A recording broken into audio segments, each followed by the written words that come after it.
एक बेटी के साथ इतनी दरिंदगी हुई है कि उसका गला रेता गया, उसकी आंखें निकाल ली गई हैं, उसके कान नहीं मिले हैं, उसका गला कटा हुआ है। इससे ज्यादा बर्बरता क्या होगी? उसकी अस्मिता पर हाथ डाला गया है और आज तक आरोपियों का सुराग नहीं है कि वो कौन है। और ये धरना आप मेरे पीछे देख सकते हो, हजारों की संख्या में उस बेटी को न्याय दिलाने के लिए लोग यहाँ पहुंचे हैं। आपने 2012 में निर्भया कांड देखा था, लेकिन ये दूसरा निर्भया कांड हरियाणा में है।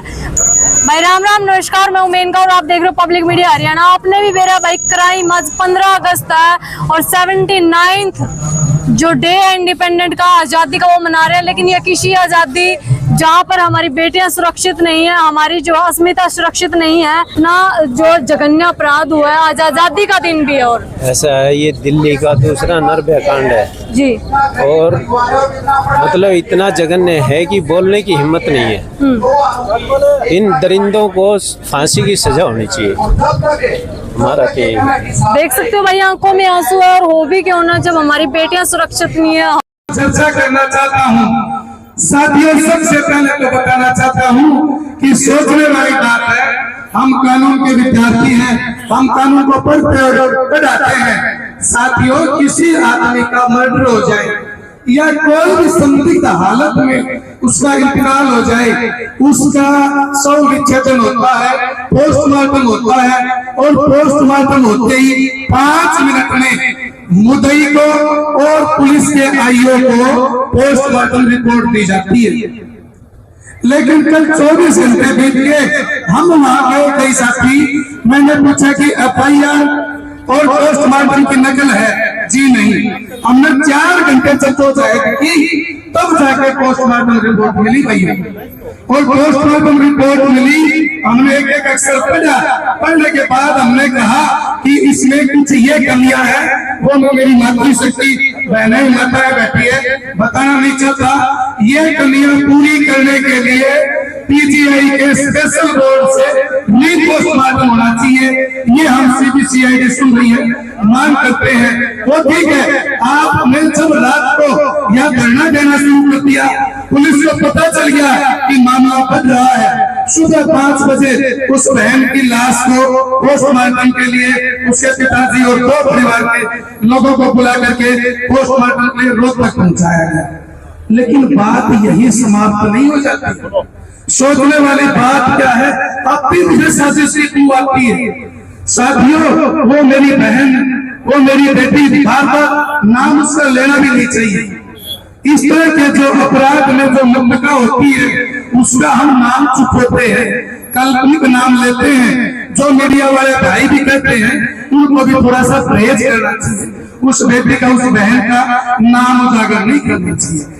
ये नियमों के विपरीत है। मैं कहता हूँ कि आज उस भाई संजय को अब पोस्टमार्टम हो रहा है, पोस्टमार्टम, और वहां बुलाया गया है। कभी पुलिस उससे सुपुर्दगी नामे दस्तक न करवा, ध्यान रखना इस बात का। कई जिले में पोस्टमार्टम होता, आप का दस्तक करते। साथियों, ये बहुत सख्ती सरकार है, मरे पक्ष है, बैठ के रोड भी घूमते।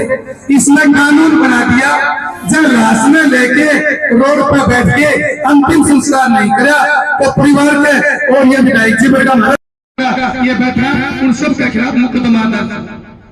तो कहते हैं मैं जो हमारी कमेटी, मैं भी कमेटी का साथी हूँ, कमेटी के साथियों से, परिवार के सदस्यों से निवेदन है कि सुपुर्दगीनामा न ले, नहीं तो लाश आएगी दाढ़ी लक्ष्मण, मुर्दा घर में नहीं रहेगी, और लाश यहाँ आ गई तो फिर हमारे पास अंतिम संस्कार के बिना कोई विकल्प नहीं बचेगा।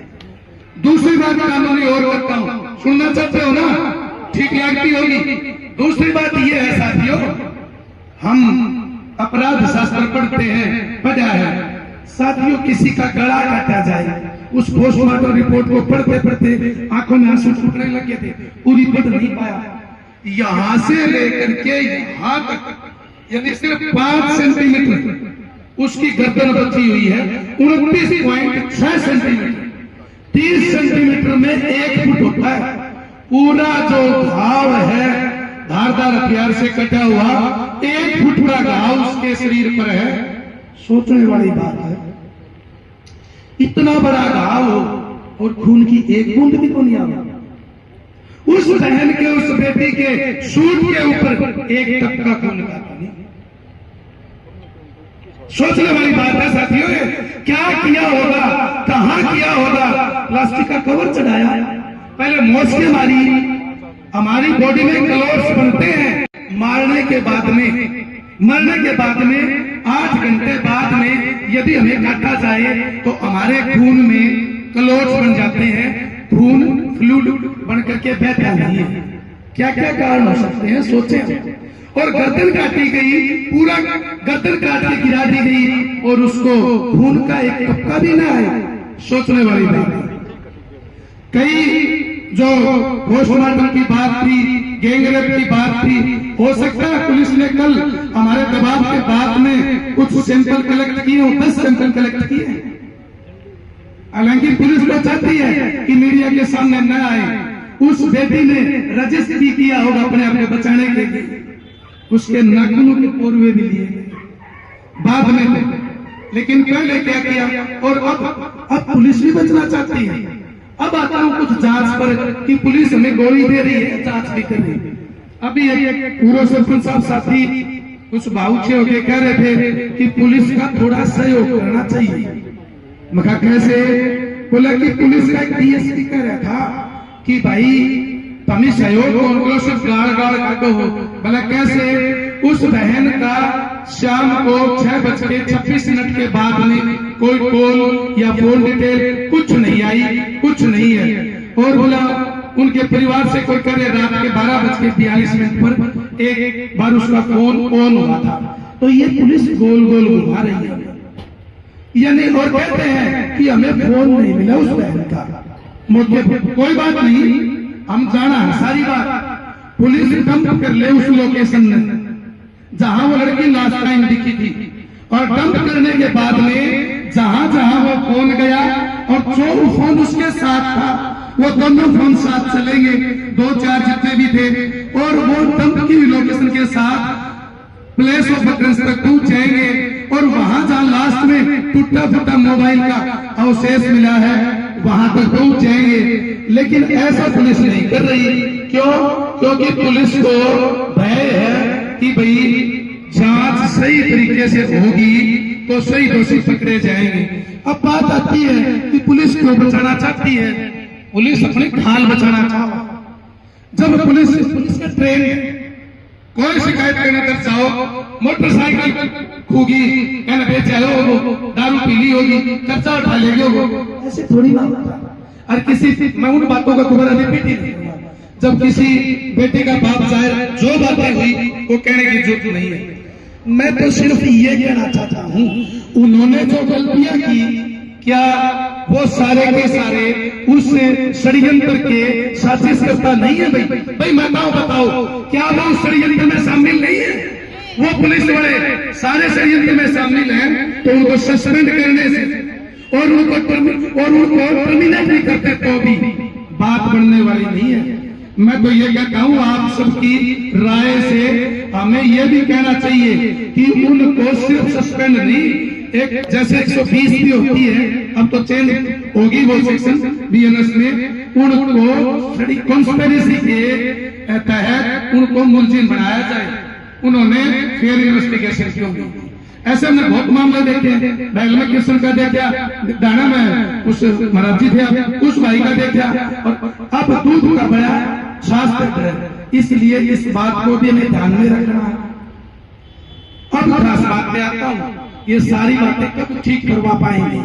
ये तब ठीक करवा पाएंगे जब हम होश में रहेंगे।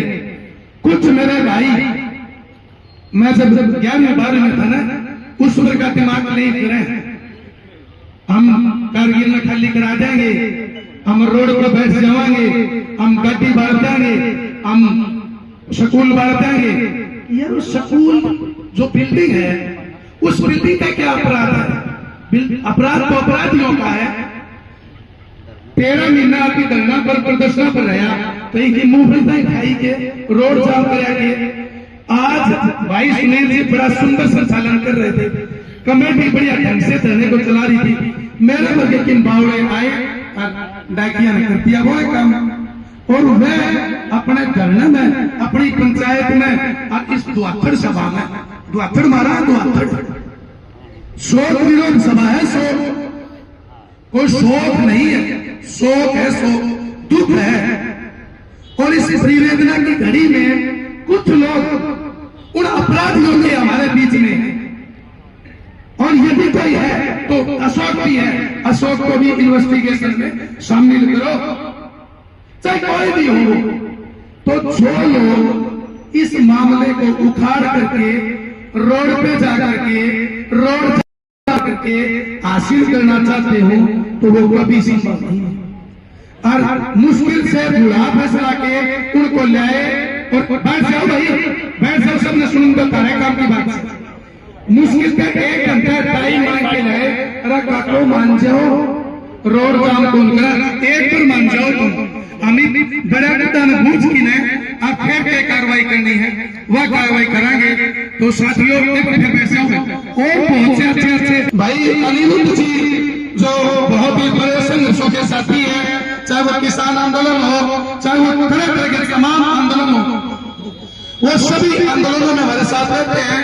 और अब कांग्रेस पार्टी के आप जिला अध्यक्ष हैं, हमारे बीच पहुंचे हैं। साथियों मैं कंक्लूड कर रहा हूं कि यदि हम अहिंसात्मक संविधान के दायरे में रहते और गांधीवादी तरीके से इस धरने को, इस पंचायत को चलाएंगे तो हम जीतेंगे, नहीं तो जो लोग हमारे बीच में, जो लोग अपराधियों के साथी हैं, वो अपने बड़े बुजुर्गों की बात नहीं मानते। तो सारे बड़े बुजुर्गों की बात मानते हो, बिना काम तुम्हारा गलती कौन कौन है। तो चलो आप सबका बहुत बहुत धन्यवाद। बहन जो पीड़िता है उसको न्याय मिलेगा अहिंसा के माध्यम से। बहुत बहुत शुक्रिया।